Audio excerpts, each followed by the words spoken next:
you guys are having a great Friday. To make it even better, here's this week's episode of the Bulldog.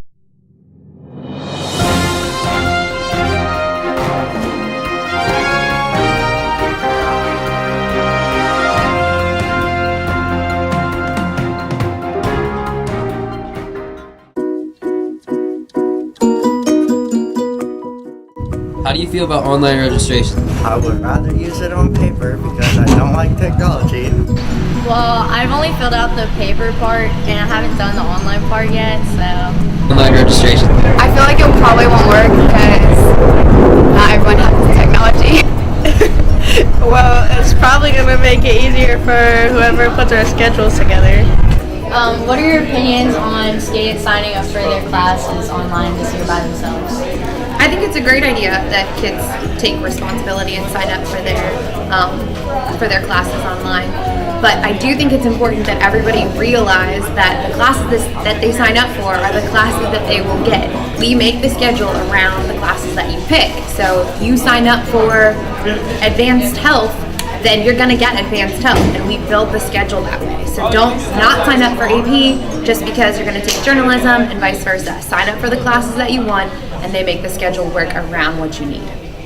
Good luck on your classes next year. Now over to Kara and AD with some Colorguard information. So what exactly is Colorguard?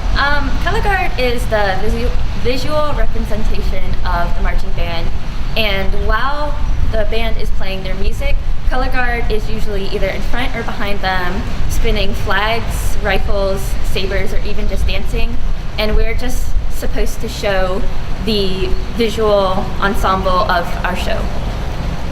What are your expectations for this year's team? Well, we have a lot more girls trying out than we have for the past 2 years. And we're expecting a lot bigger of a team. We're expecting a lot more equipment to use and just to hopefully be more into the band and part of them. How much experience are you able to bring with you this year? This is my 3rd year in Guard, and this is my first time actually as a section leader. So I know how to do all the basics and how to teach basic marching, but I'm kind of nervous because it's my first time teaching. Okay, thank you. What is your favorite part about Colorguard so far? Probably the drop spin, since that's what we really learned with the actual flag so far. Thank you so much. Good luck next year, Colorguard. And now over to Chris and Shy with this week's Athletes of the Week.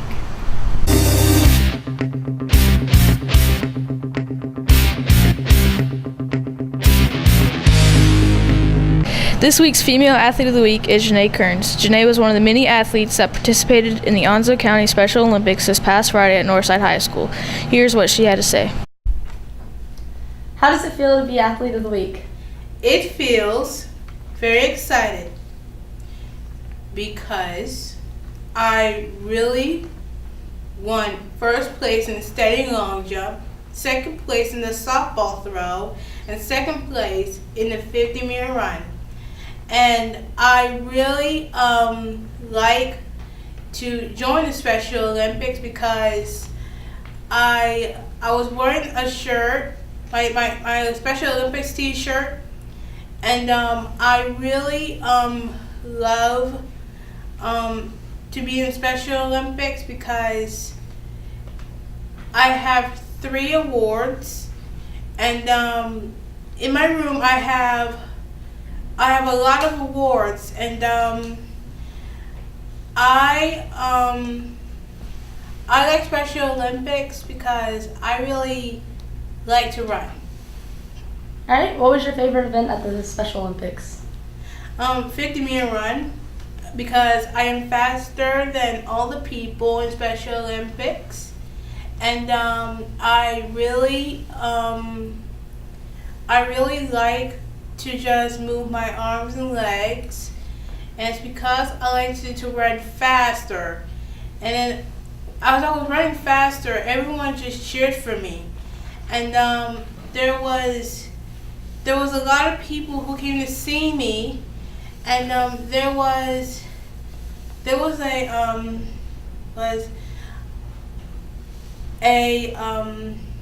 there was Mr. Clark was here, and he just took pictures with me in medals. All right, did you enjoy playing at the Special Olympics with everybody? Yes, because there was a lot of people that I wanted to say hi to, and all of my buddies love to help me win and to help me play the game. And also, I really like Special Olympics because it's very fun. My favorite part was the send off, and all the kids at the school just cheered for me and said good luck. That is how I was excited.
Last Friday, we had some athletes go and compete in the Special Olympics.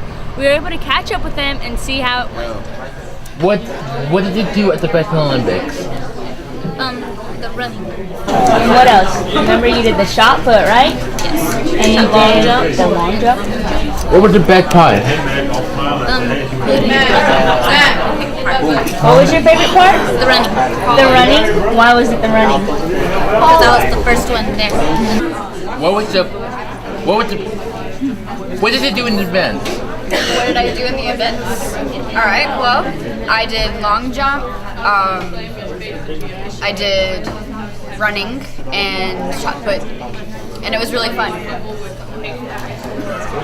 What was the best part? The best part was the running. I really enjoyed that. Okay, so what events did you do at the Special Olympics? I did the 100-meter run, and I did the shot put, and I did the long jump. Awesome. And what was the best part of your day? Seeing all my old friends. Seeing all your old friends? Awesome. Everyone had fun in Special Olympics. Now let's kick it over to Valley with a more serious matter. Many people think that they will not become addicted to drugs when they start using. Drug abuse and addiction has negative consequences for individuals and the society they live in. Drugs contain chemicals that tap into the brain's communication system and disrupt the way nerve cells normally send and receive messages. Some drugs, such as marijuana and heroin, have chemical messengers already in our bodies. But the drug allows the brain to be fooled and send messages to the body. The more you use the drug, the more the body depends on the drug, allowing to start an addiction. Around 20% of people who take prescription drugs will get addicted and move on to worse drugs. About 90% of Americans with a substance abuse problem started smoking, drinking, or using drugs before the age of 18. This issue was always large, but lately has escalated majorly. In 2014, 17.2% of high school students in North Carolina say they use prescription drugs without using a prescription. 23.2% currently use marijuana, which is the gateway drug into starting more intense, horrible drugs.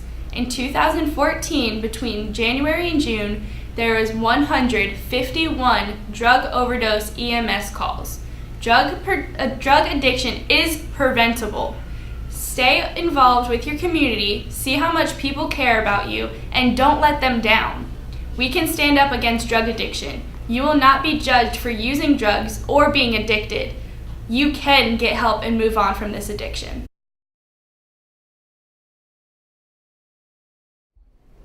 If a student did have an issue with drug addiction, who could they reach to at DHS or Onslow County? I feel that any student with an addiction problem can go to any adult teacher, whether it be teacher, secretary, counselor. They can report that to any of them. There's various things we have in place, a lot of different organizations and groups that are there to provide help for those in need. Any teacher here would be more than happy to direct you in the right direction. The counseling offices with Mr. Hart, Ms. Jackson are really, really trained in that area. So if someone's willing to get the help, it is there, but they have to make it be known.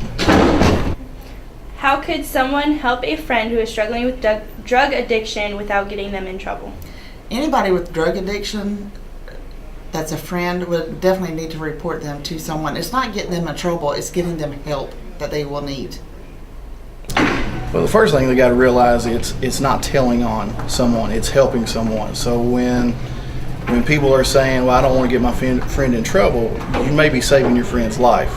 And that's way more important than worrying about getting in trouble. And if you're approaching the right people, it's not about getting in trouble. It's not about judging. It's not about anything like that. It's about getting help. And so if you know a friend who has an issue, you need to bring it to someone's attention, like a teacher, administration, counselor, something like that.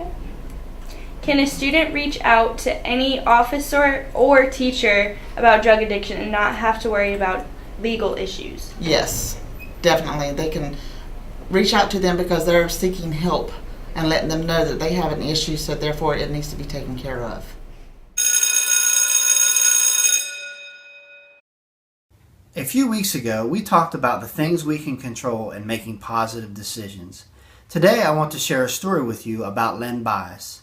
Len Bias was a superior basketball player for the University of Maryland and was the second overall draft pick by the Boston Celtics in the 1986 NBA draft.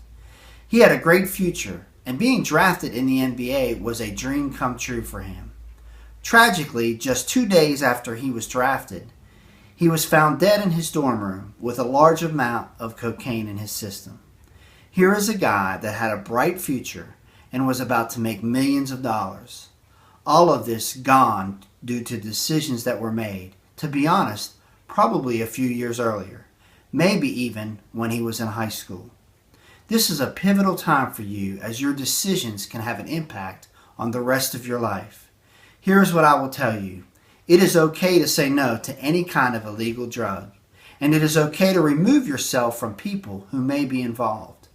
There are consequences that come with experimenting with something that may seem small to you at this time, that eventually can become habit and addiction. If you haven't already, make the decision today to surround yourself with positive people making good decisions that are not involved in harmful activities. If you are currently involved, please reach out to someone for help now before it is too late. See me, guidance counselors, family members, or anyone that you feel comfortable with. We are committed to helping you. I believe in every single one of you. Have a great day. Thank you for watching the Bulldog Bark and have a nice weekend.